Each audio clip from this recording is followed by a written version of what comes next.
Hey, have you ever looked in the mirror and thought, wow, I'm a masterpiece of creation? Well, congratulations, you're right. About 90% of the time. The other 10%? Oh, that's just a pile of biological junk that lazy evolution forgot to clean up. Your body, a perfect machine? Come on, let's be honest. It's more like an old computer running Windows Vista, still cluttered with junk files and useless software you never use, but for some reason can't delete. Today, we're going to do a little housekeeping. Welcome to Nature's Buggy Software Update. These are 9 biological leftovers on your body that serve practically zero purpose. Number 9. Let's start with a little magic trick. Place your hand palm up on a flat surface, touch your pinky and thumb together, and then slightly flex your wrist. See that? A tendon popping up in the middle of your wrist? If you see it, congratulations! You possess a relic from our tree-swinging ancestors. This is the palmaris longus muscle. About 10 to 15% of the world's population doesn't have it, and guess what? Their lives are no different. How did you do that? I guess I don't have that useless, annoying tendon in my wrist. The truth is, this muscle once helped our ancestors get a stronger grip for climbing. Today, it's so useless that surgeons often borrow this tendon to graft it onto other parts of the body when needed. It's like having a spare bicycle part in your garage that's useless until you need to prop up a wobbly table.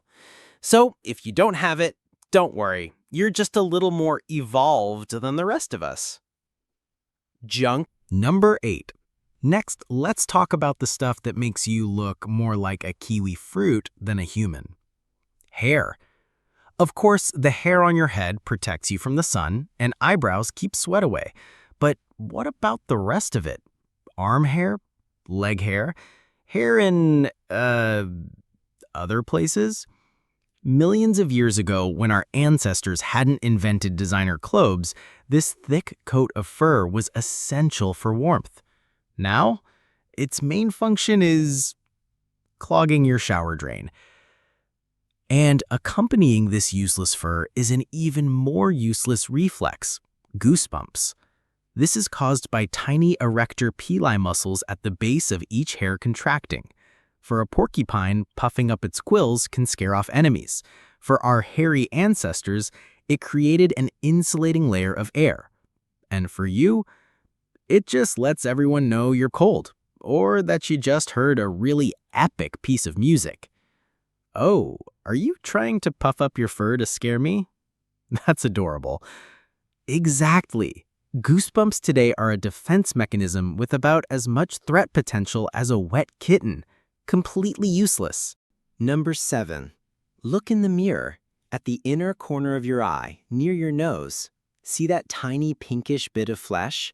Welcome to the plica semilunaris, or rather, what's left of our third eyelid. In birds, reptiles, and some mammals, this is a transparent membrane that can sweep across the eye to protect and moisturize it without closing the eye. Extremely useful if you're an eagle hunting from above or a crocodile lurking underwater. And in humans, I'm so jealous. Evolutionary reject. That little piece of flesh is all we have left. It's like you ordered a fancy phone with self-healing nanoglass, but the delivery guy only gave you the peel-off part of the screen protector. We've lost the ability to control it, and now it just sits there, a sad reminder of the superpowers we've lost. Number 6. Your dog can swivel its ears in every direction when it hears the sound of a chip bag opening from the next room. Your cat can too. But you? Go ahead, try. Try to wiggle your ears without moving any other facial muscles. See? Look like an idiot, don't you? That's because we still have auricularis muscles, but they've become severely atrophied. Our ancestors needed them to pinpoint sounds, identifying predators or prey with precision. Today, when the biggest threat in the office is a coworker's loud chewing, the ability to locate sound by wiggling our ears has become unnecessary. Who is eating an apple, for the love of God? A small number of people can still move their ears a bit, but it's only useful as a party trick. This is an expired survival skill, like the ability to write beautifully with a fountain pen. Number 5. All right, gentlemen, our turn. Let's talk about the two mysterious dots on our chests. Why do men have nipples? The answer is disappointingly simple. Because in the first few weeks in the womb, we all start from a default female blueprint. Male and female embryos are basically identical. Only later does the Y chromosome kick in and start the development of male characteristics.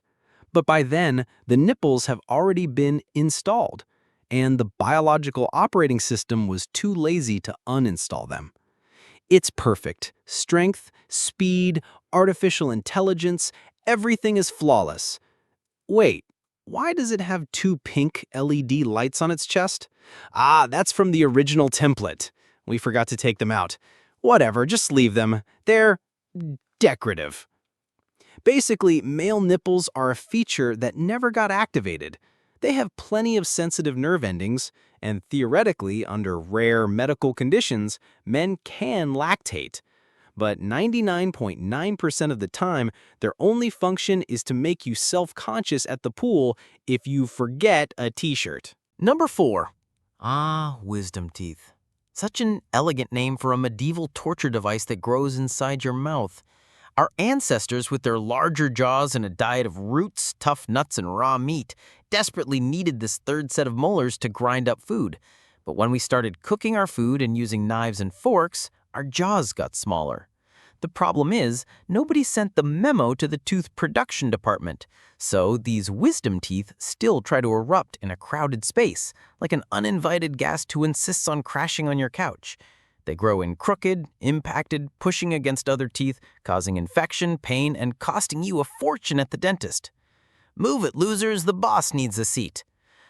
Wisdom teeth don't make you wiser. They just make you pained and poorer. If there's one body part that 100% of us can agree is a mistake of creation, this is it. Number 3. Did you know that as an embryo, you used to have a tail? Yes, a real tail. Around 5 to 8 weeks into fetal development, that tail disappears, and the remaining vertebrae fuse to form the coccyx, or tailbone. Our ancestors needed tails for balance and movement. Today, the tailbone is thought to have a few minor roles, like an anchor point for some muscles and ligaments, or providing support when we sit. But let's be honest, its main function today is to cause excruciating pain when you slip and land hard on your butt. Why do I even still have this thing? I'd rather have no tail than a broken one. The tailbone is a constant reminder that we were once tailed animals, and sometimes the past still comes back to bite us in the ass, literally. Number 2. Excuse me. Speaking of annoyances, hiccups. What are they? An involuntary spasm of the diaphragm, causing the vocal cords to snap shut, which produces the characteristic ick sound. The causes are endless. Eating too fast, drinking carbonated beverages, stress, a sudden change in temperature.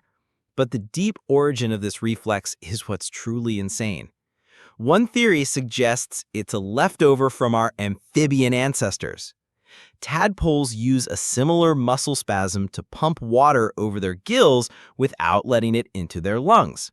The ick sound is the action of the glottis closing. Are you okay? I'm just connecting with my inner tadpole. That's right.